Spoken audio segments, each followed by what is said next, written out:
Fala galera, beleza? Sejam bem-vindos aí a mais um vídeo do nosso canal. O vídeo de hoje a gente vai trocar uma ideia sobre o JSRE, o fundo de lajes corporativas aí da Banco Safra. Vamos ver como é que ele tá. Esse fundo que reduziu bastante a vacância nesse último semestre, né? Trabalharam de forma bem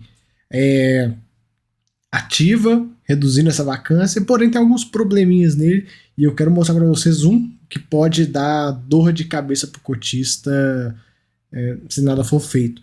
Enfim, quase 85 mil cotistas, liquidez boa, a gente vai falar disso já tem um ponto sobre essa liquidez que eu quero comentar com vocês. Dividendo nos últimos 12 meses de 8%, a cota está em 73, patrimonial em 113 praticamente, né? Tá um desconto considerável, no fundo de 2,3 bi. Iniciando o comentário do gestor, ele já traz aqui que tiveram 3 novos contratos de locação, 2.000 metros quadrados de GBL. Legal, hein? Legal. 2 foi no Edifício Paulista e a terceira no Complexo Rocha Verá. Legal também, esse aqui tá com uma vacância um pouquinho mais alta. O Paulista, ele até coloca, ó, no trimestre eles reduziram a vacância nesse edifício de 30,9% para 4,6%. Cara, trabalharam de forma bem ativa. E teve um pequeno distrato no Tower Bridge. Beleza, nada a preocupar. E no final o saldo ficou positivo, né? Ele coloca o seguinte, ó. Iniciaram o último trimestre com uma vacância indo de 14,4 para 8,6, 8,8. Cara, derrubaram bem a vacância, hein? É aquela coisa que eu falo em todo vídeo. O JSRE, ele acaba sendo um fundo que está recebendo muito mais inquilino do que os outros. Ele comenta também sobre a RMG do Rocha Verá, que acaba em abril, então a partir de abril ficar ligado, que deve ter queda nos rendimentos, se eles não conseguirem alugar, né? E temos outro ponto também que vai trazer dor de cabeça. É o seguinte, informamos que a alavancagem de 150 milhões de reais, 6% do PL, que tem um prazo para vencimento em fevereiro de 23. Esse vencimento será prorrogado, já estamos renegociando os termos. E aí ele traz aqui o que eles vão fazer para pagar. Primeiro, venda da posição em cota de outros fundos, mais precisamente HGPO, ele tem uma posição grande em HGPO, venda integral ou parcial de algum imóvel e realizar a emissão caso esteja no nível do patrimonial. Essa terceira opção ela não existe. Tá? Não tem nenhum fator para fazer esse fundo ir de R$ 73 para R$ 112. Não tem. E se ele for para R$ 112, no que ele vem pagando, que é algo próximo de 50 centavos, dá menos de 0,5 ao mês. Quem que é louco de comprar pagando 6% ao ano? Tem que ser muito doido, né? Enfim, é ponto aí de atenção, né? Alavancagem pequena, 6% do PL, mas quando não tem dinheiro em caixa fica difícil, né? O fundo não se planeja de forma alguma, a casa cai. Falei que eu ia comentar sobre a liquidez, né? Olha o que eles fizeram. Firmaram contrato para prestação de serviços de informador de mercado com a XP. Mas espera aí. O fundo tem uma liquidez de 1,7 milhões, que para um fundo imobiliário é uma liquidez boa. Precisa? Quem é cotista do JSRE? Você vai comprar a cota desse fundo, você joga lá a ordem, demora para pegar? Tem hora que, sinceramente, não consigo entender alguns movimentos. Claro, muitos de vocês vão falar, mas é um gasto pequeno, pererê, parará, não sei o quê. Olha, meu amigo, se vocês gostam de rasgar dinheiro, eu não gosto não. Pode ser 5, 10, 15, 20 mil reais. Pega esse dinheiro, esses 10, 15 mil que ia gastar com o formador de mercado, sei lá quanto é que é, e fazem, sei lá, bota em marketing para divulgar o fundo, para ver se a cota anda um pouquinho. Enfim, cara, não consigo entender. Os fundos imobiliários, tem alguns fundos que fazem uns movimentos na direção de formador de mercado e, cara, não dá para entender. Não faz sentido. Não tem necessidade. Mas, se eles acham que tem, quem sou eu para falar?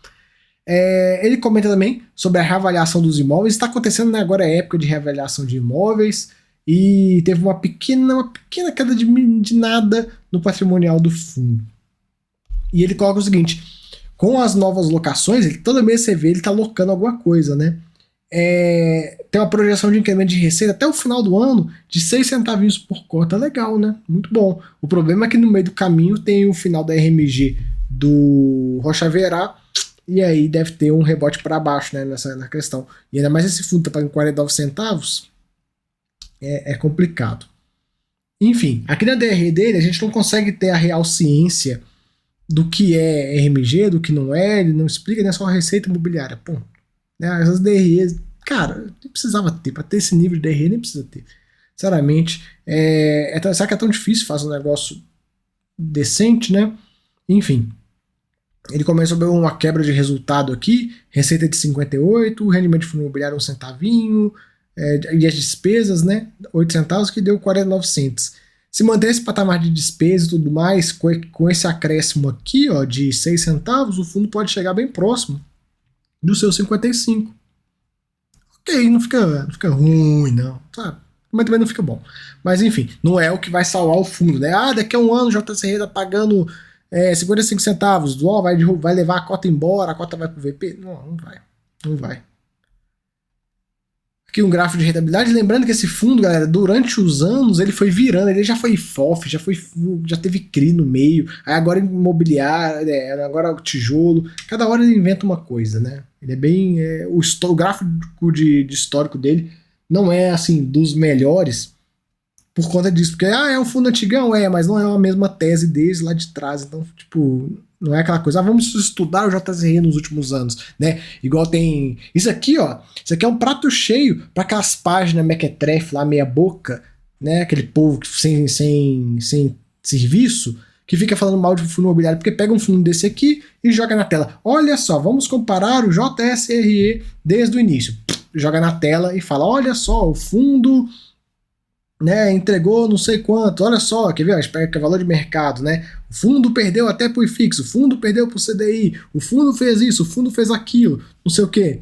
Só que não entende, né, que durante os anos tiveram várias mudanças no fundo e tal, não sei o que, enfim.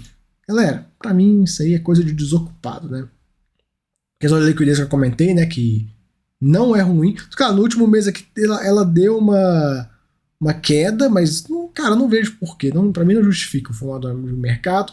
E aqui os imóveis. O HGPO que ele estava querendo liquidar por qualquer custo, pelo visto não vai conseguir, né? E aí ele vai ter que vender essa posição. Aí é difícil, né? 71 milhões de reais para ser vendido no mercado secundário. Vai dar um trabalho, mas paciência, né? Paciência. É aquela coisa que eu falo, né? Fundo imobiliário fica colocando dinheiro em outros fundos, não sei o que, fazendo essas coisas. Aí na hora que precisa do dinheiro, ó, senta na graxa, porque não tem liquidez muito boa, infelizmente. Quando eu falo liquidez muito boa, galera, para um fundo tem 70 milhões de reais, né? Para nós, meros mortais, 1,5 milhão por dia é maravilhoso, você compra o que você quiser. Agora, pega uma posição dessa, 71 milhões de reais, para vender no secundário, demora, assim, ainda mais o HGPO que não tem aquela liquidez, então ele fica meio travado nessa situação. Mas, paciência, né? Se tivesse colocado, por exemplo, eu sou gestor de fundo imobiliário, quero colocar meu dinheiro aqui porque o caixa está rendendo muito ruim, de forma muito ruim, vou colocar meu dinheiro para render um pouquinho melhor no fundo imobiliário. O que eu faço? Sabe qual fundo que você compra quando você quer fazer isso? KNIP, KNCR. Morreu. Liquidez de KNIP e KNCR é 15 milhões por dia, de cada um dos dois. Aí você consegue, aí você sai de boa. 15 milhões por dia, rapidinho o gestor consegue liquidar isso aqui. Claro, não vai ser no dia, mas ele consegue durante uns 15 dias aí, ele desfaz a posição. Enfim. Aqui como é que o fundo tá? Hoje o fundo com um caixa praticamente inexistente, e aí tem alavanca, tem coisas a pagar, né, contas a pagar, e não tem dinheiro. A conta não fecha. Esse é o problema de alavancagem feita de forma mal feita. Porque quando o fundo, ele tem duas maneiras de alavancar, né? A primeira, emite um CRI e segue a vida, beleza? É o que todo mundo faz e que dá menos dor de cabeça quando é mais difícil de dar errado também. E a segunda opção é quando você compra um imóvel parcelado. E aí ferrou, porque às vezes chega na hora de pagar essa parcela, e se o gestor não tiver o dinheiro e estiver planejando, vou emitir aqui, daqui a 6 meses eu emito e tal, meu amigo, se a leitura de mercado estiver errada, ó, senta na graxa. Então, por isso que ele está querendo vender suas imobiliárias. Mas mesmo assim, o que ele tem a pagar é muito maior do que esse valor. Então, provável que ele parta para uma venda de imóveis e tal. Vai ter que dar uma mexida, né? Vai ter que mexer o doce. O melhor caminho, na minha visão, é vender imóvel. O negócio tem que ver se vai conseguir fazer isso a tempo hábil, né? O problema também que acontece em alguns fundos e alguns gestores é o seguinte: o fundo tem uma parcela grande para ser paga em um ano. Daqui a um ano. O que o gestor faz? Vai levando, vai embarrigando. Quando falta 3 meses, ele fala: puta que pariu mesmo, não tem que pagar esse negócio. Aí liga o modo terrorista, fogo no rabo pra vender imóvel. E aí faz igual aconteceu no XBPR: vende imóvel com lucro de 1 centavo. Vende mal, porque tem que vender às pressas. Vem, fora o lucro ruim, parcelado de uns parcelamentos esquisitos. Enfim, aquela coisa. Putz, daqui a um ano eu tenho que pagar uma parcela e eu não tenho dinheiro pra isso. Pô, sabe o seguinte? Quando der 6 meses eu já vou ter que trabalhar pra vender. Não vou esperar a bomba estourar, né? No caso aqui do JSE, a bomba tá pra estourar em fevereiro. Eles começaram a se mover para tentar liquidar o HGPO. Deve ter uns 3 meses. Ou menos. E mesmo assim não saiu. E mesmo assim não era a melhor tática. Porque, vamos liquidar um fundo aqui e tal. Primeiro que tentaram. Aí não teve comprador. Aí acharam um comprador, uma proposta meia boca, e tipo assim, entrega por qualquer valor, e é isso aí. Então, cara, é complicado, né, dessa forma. Fica difícil. Enfim, segue a vida.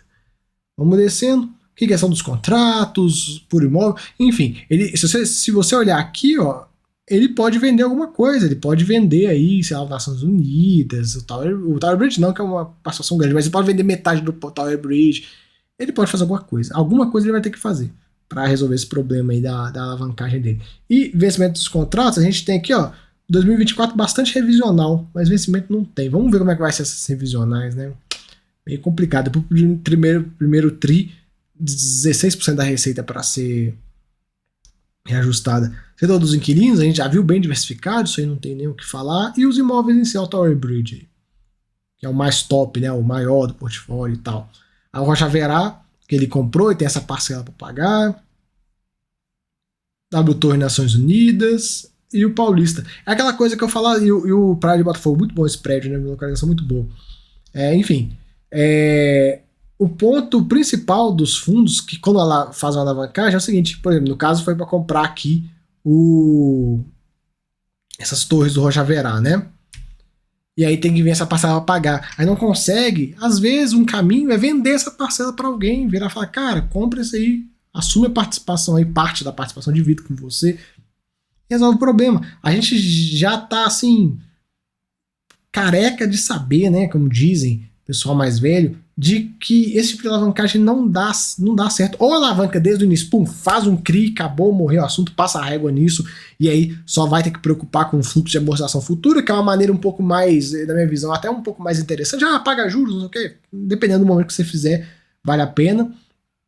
Mas aí você consegue ter um fluxo mais tranquilo. Imagina, se o JSR tivesse uma alavancagem de 150 milhões feito via CRI, o fluxo de amortização não ia ser 150 milhões de cara, igual ele tem que pagar, né? 120, sei lá quanto tem que é. Sem os quebrados.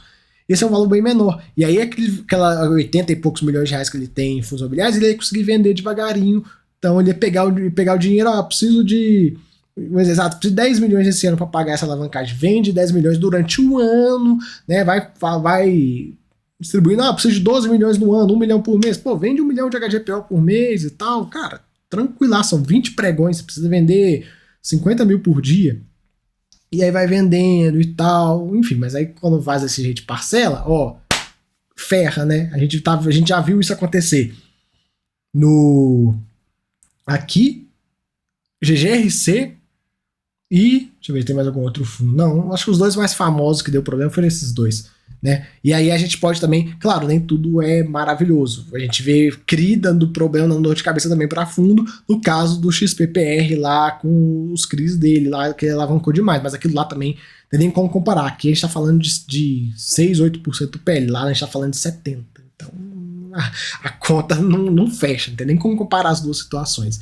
Enfim, vamos ver aqui que o fundo apronta, né? Emitir dificilmente. E se a gestão desse fundo teimar de emitir nesses valores que tá aí, meu amigo, aí eles terminam de se queimar, né? Porque o pessoal já não gostou daquele movimento de dificultar de ter uma troca de gestão. E aí os caras meteram a emissão abaixo do BB, putz, ia botar a tampa no caixão e enterrar.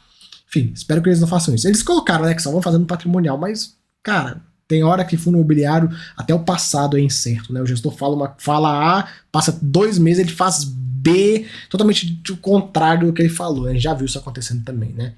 Enfim. Fica aí o vídeo, espero que vocês tenham gostado. Até a próxima. Fui!